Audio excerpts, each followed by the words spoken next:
Bonjour, je m'appelle Hélène Charotte, j'ai 54 ans.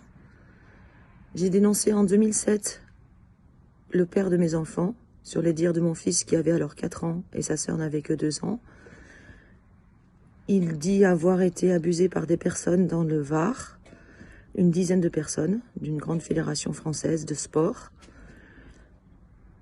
On m'a pris mes enfants, on les a placés en foyer puis en famille d'accueil pendant 7 ans. J'ai pas obtenu justice, on m'a dit que j'étais folle. On a dit que j'avais instrumentalisé, privé de discernement et manipulé mon enfant. On a donné la garde principale au père, qui les a depuis. Maintenant, ils sont lycéens et étudiants sur Grenoble. Et j'espère qu'un jour, justice sera faite. Bonjour, bonjour à tous, bonjour à toutes. Je laisse cette vidéo car je ne pourrai pas être avec vous à Bligny-sur-Ouche. Bligny-sur-Ouche parce que c'est trop loin de chez moi. Je suis de Bretagne, à côté de Dinan, à 5 minutes de Dinan.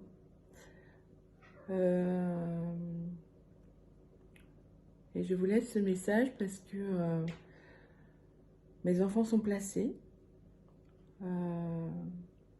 jusqu'au 30 novembre 2023. Voilà, je suis une maman trop aimante à leur goût. Une maman trop investie.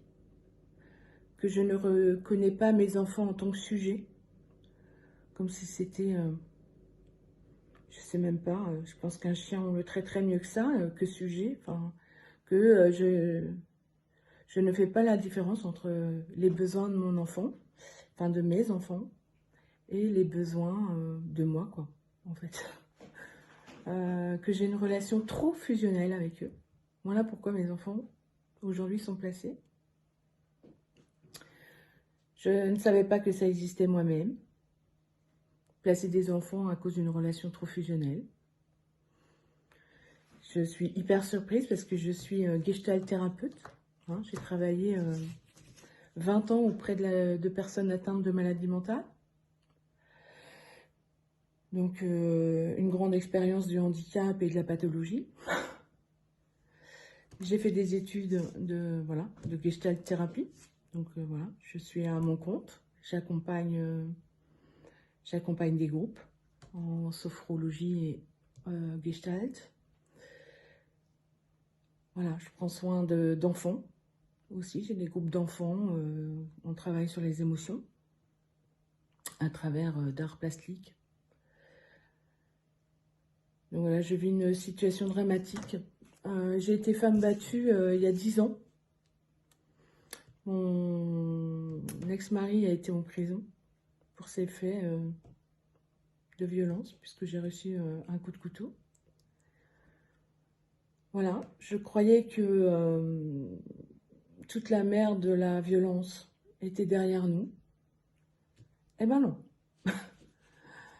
C'est une double peine pour nous. Nous voilà séparés, alors qu'on a eu pas mal d'années à se reconstruire, un équilibre. Et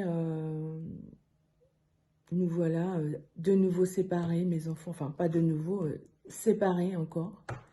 Donc voilà, le processus de la violence est encore très présent, puisque l'ASE est d'une extrême violence, me traitant comme de la merde. Mes enfants sont traités vraiment comme dans la merde. Ils sont dans un foyer à Dinard, où ils sont très maltraités. Le foyer ne répond pas du tout à leurs besoins. Ils sont malheureusement avec des enfants qui n'ont pas eu la chance d'avoir un équilibre quand même et de l'amour d'une maman.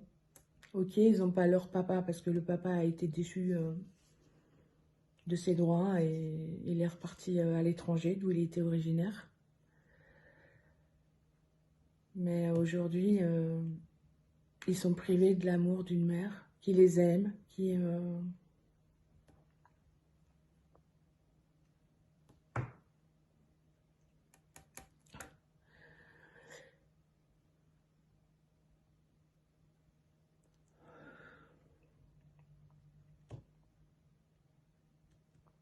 Excusez-moi, c'est dur.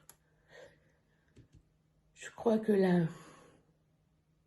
pire des peines qu'on peut avoir, c'est qu'on nous retire nos enfants. À la limite, je suis autant punie que mon mari, enfin que mon ex-mari.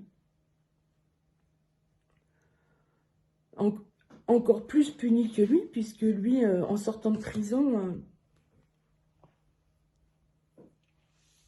il avait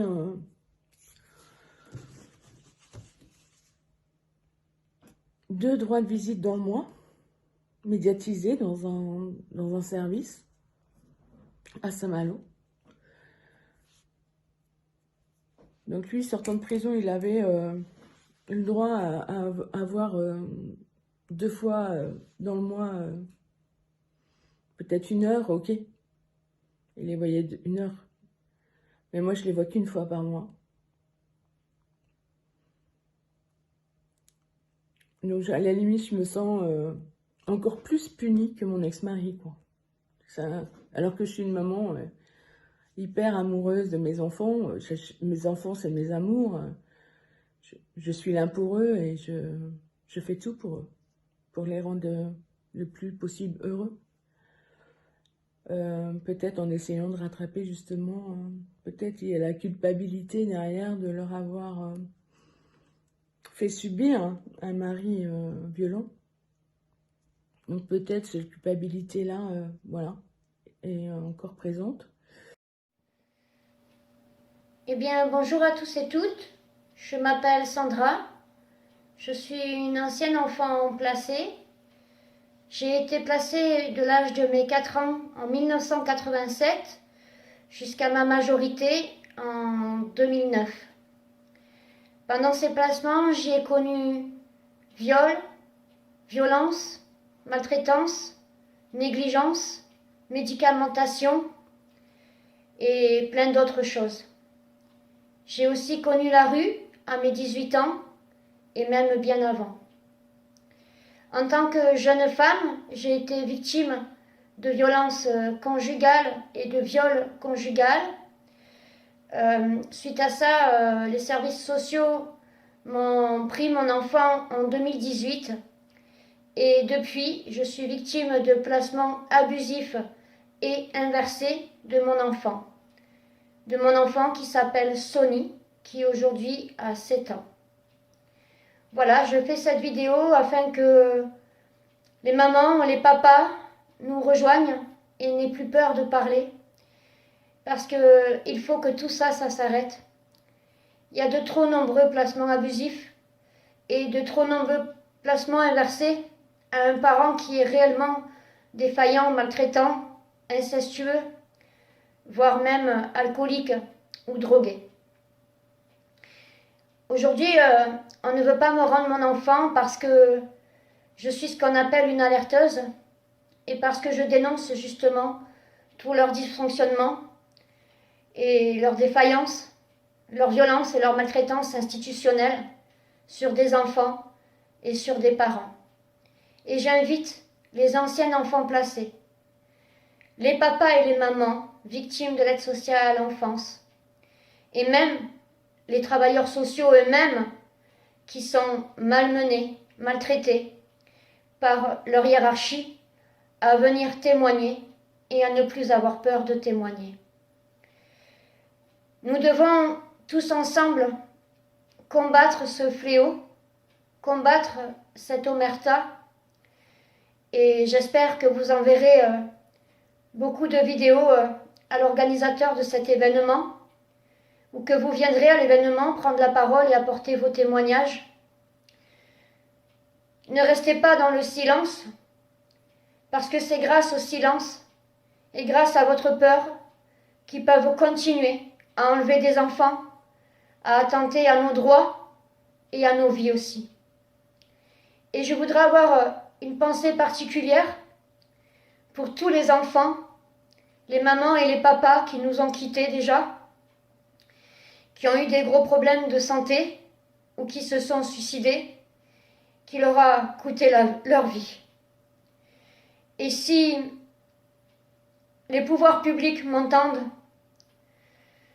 ça serait vraiment gentil de mettre un terme à tout cela, de nous rendre nos enfants et de nous rendre des excuses publiques.